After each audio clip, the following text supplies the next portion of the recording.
فاروق صاحب سر سینٹ انتخابات ہوتے ہیں پنجاب میں آپ لوگ ایڈجسٹمنٹ کر لیتے ہیں انہی کے ساتھ جن کے بارے میں ساری کیمپین چلتی ہے، جنہیں آپ لوگ چور کہتے ہیں، جن پر کرپشن کی باتیں کرتے ہیں.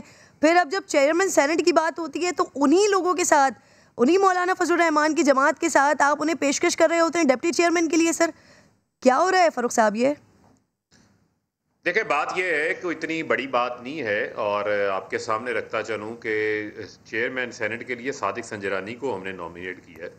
ان کا تعلق جو ہے وہ باپ پارٹی سے، اور ہر کینڈیڈیٹ کے پاس ایک رائٹ ہے، حق ہے کہ وہ تمام اپنے ووٹرز کے ساتھ جا کے ملاقات کرتا ہے. اور سنجرانی صاحب کو اگر ایز اے کینڈیڈیٹ کے طور کے اوپر دیکھیں تو میرے خیال میں ان کا تو سب کے ساتھ رابطہ بھی ہے اور ایک کمفرٹ لیول بھی ہے. سب نے ہاؤس کو ایک اچھے انداز سے چلایا. اگر کہیں وہاں پر بات ہوئی ہے تو ان کے تئیں بات ہوئی ہے، اس کے اوپر کوئی پاکستان تحریک انصاف کی کوئی ایسی نہ رابطہ طور کے اوپر کوئی پوزیشن ہے، نہ ہم نے ایسی کوئی آفر کی ہے. یہ آپ کو میں کلیئر کرنا چاہتا ہوں. پہلی بات تو یہ سر پرویز خٹک صاحب نے باقاعدہ آفر کی ہے فاروق صاحب.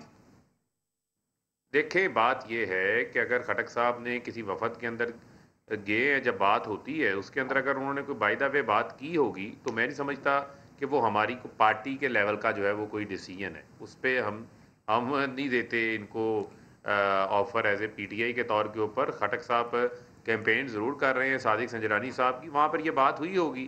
جو اہم چیز جس کی طرف میں چاہتا ہوں بات ہونی چاہیے وہ تو یسر رضا گیلانی کا معاملہ ہے. بھئی آپ کا کیس الیکشن کمیشن میں لگا ہوا ہے، پی ڈی ایم نے سارا زور لگا دیا ایک ایسے بندے کو الیکشن جتانے کے اوپر، جو خرید و فروخت کی گئی، جو زمینوں کے سودے کیے گئے، جو ووٹ ضائع کرنے کے طریقہ کار بتائے گئے، وہ تو ان کے صاحبزادے نے خود اپنی ویڈیو کے اندر اور پریس کانفرنس کے اندر آگے اعتراف جرم کر لیا. ابھی تو الیکشن کمیشن کے سامنے معاملہ ہے، کل صبح اس کا بھی جو ہے وہ فیصلہ ہو جائے گا، سامنے آ جائے گگا. تو یہ بھی ابھی دیکھنا ہے نا کہ آئین کا آرٹیکل 218(3) جو ہے وہ کرپٹ پریکٹسز کو گارڈ کرنے کے بارے میں کہتا ہے. الیکشن ایکٹ کا 167 168 نہیں جو فاروق آپ نہیں سمجھتے کہ یہ تو پھر انتہائی غیر ذمہ داری کا مظاہرہ کرتے ہوئے پرویز خٹک صاحب نے یہ بات نہیں کر دی کہ اس کے بعد اتنا بڑا بھونچال کھڑا ہو گیا، پارٹی کا کنسرن ہی نہیں لیا گیا، پارٹی کو اس بارے میں معلوم ہی نہیں، اب ایکشن لیں گے اس بات پہ؟ دیکھیں بات یہ ہے کہ میں سمجھتا ہوں جو بنیادی اور بڑی چیز ہے اس کے اوپر ہم نے فوکس کرنا ہے. مجھے نہیں پتا خٹک صاحب نے کہ اگر یہ خٹک صاحب کے ساتھ بات منسلک ہو رہی ہے اس کی وضاحت جو ہے وہ خٹک صاحب پیش کر دیں گے.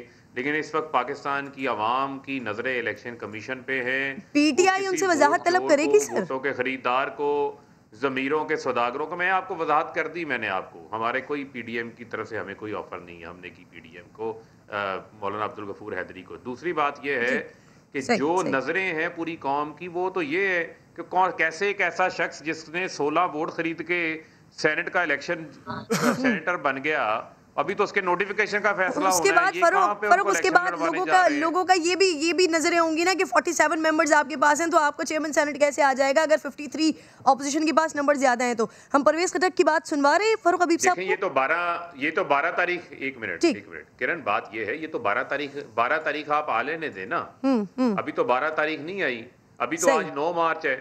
9 مارچ کو یسر رضا گیلانی کا کیس آج الیکشن کمیشن نے ارلی ہیئرنگ کے اوپر سماعت کی ہے. اس کے اوپر بڑے بڑے انکشافات ہوئے ہیں. اس کے اوپر پورا ایک کیس بلڈ ہوا، کس طرح یو ٹرن لیے اوپن اینڈ ٹریسیبل بیلٹ سے. انہوں نے اسی کرپٹ نظام کا تحفظ چاہتے تھے نا. اب تو ثابت ہو گیا کہ انہوں نے خرید و فروخت کرنی تھی، اس وجہ سے اوپن اینڈ ٹریسیبل بیلٹ کی مخالفت کر رہے تھے. اب تو کوئی ڈھکی چھپی بات نہیں نہ رہی، روزے روشن کی طرح یہ یہاں ہو گئی. تو جب 9 مارچ کو یہ معاملہ ہے تو ہم یہ بات کر لیتے ہیں 12 مارچ کو جب انتخابات ہوں گے، نتائج آئیں گے، جو آپ کے سوالات ہوں گے ان کے اوپر بھی بات کر لیں گے. مفروضوں کی بنیاد پر میں بات نہیں کرنا چاہتا، حقائق آپ کے سامنے آ جائیں گے. بالکل ٹھیک ہے.